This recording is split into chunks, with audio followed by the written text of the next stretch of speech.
In this tutorial I'll be showing you how to make a Kurinuki Gaiwan. A Gaiwan is a lidded tea bowl, and I first start by cutting out a cone from the top of the clay, which will form the lid. I then go in and hollow out most of the interior of the clay using a large pottery loop tool, and also remove the bulk from the outside.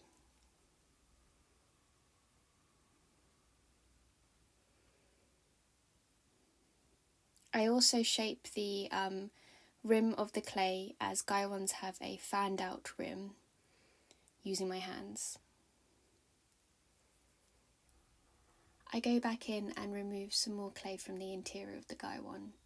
Here I'm taking my time to shape the clay and reduce the thickness of the walls to around 2 centimeters thick.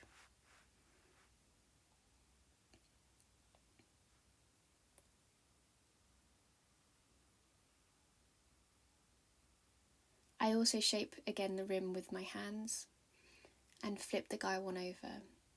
Here I start to carve the foot ring by using a large loop tool going around the edge of the ring.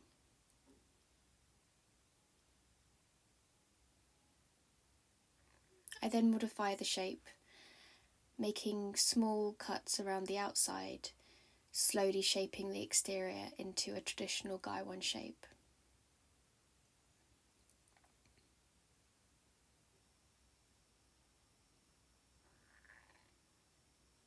This process takes quite a long time, as I modify the shape as I go, ensuring I get the simple flow of the Gaiwan shape from the foot to the rim. It's important to step back from the piece now and again so that you can see the profile of the Gaiwan.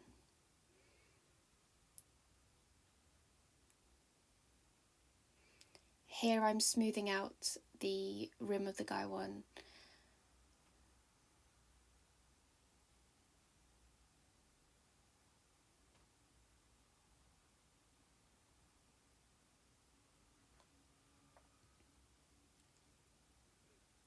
After I'm happy with the shape, I then go in and make more decorative cuts to the outside. I'm sorry that the focus of this part is a little bit out of focus, but I hope you get the idea. Here I use a small loop tool and make small ridges in the clay. I felt this complemented the shape of the Gaiwan, which is more round, and here I just follow the shape as I carve. I then go into the lid. So here I mimic the cuts I made to the body onto the lid.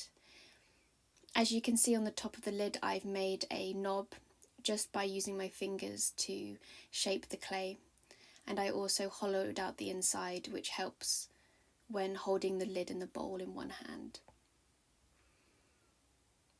I also modified the shape of the rim.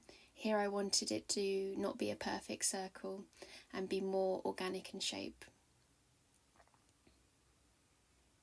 It's also important to carve while the lid is on top of the tea bowl.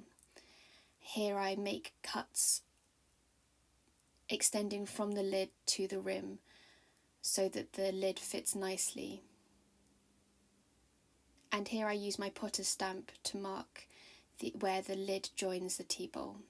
This is important so that you know how the orientation of the lid should be on the tea bowl. So I hope you enjoyed that demonstration. You can find more information at blankcurve.co.uk, linked in the description down below. Happy pottering!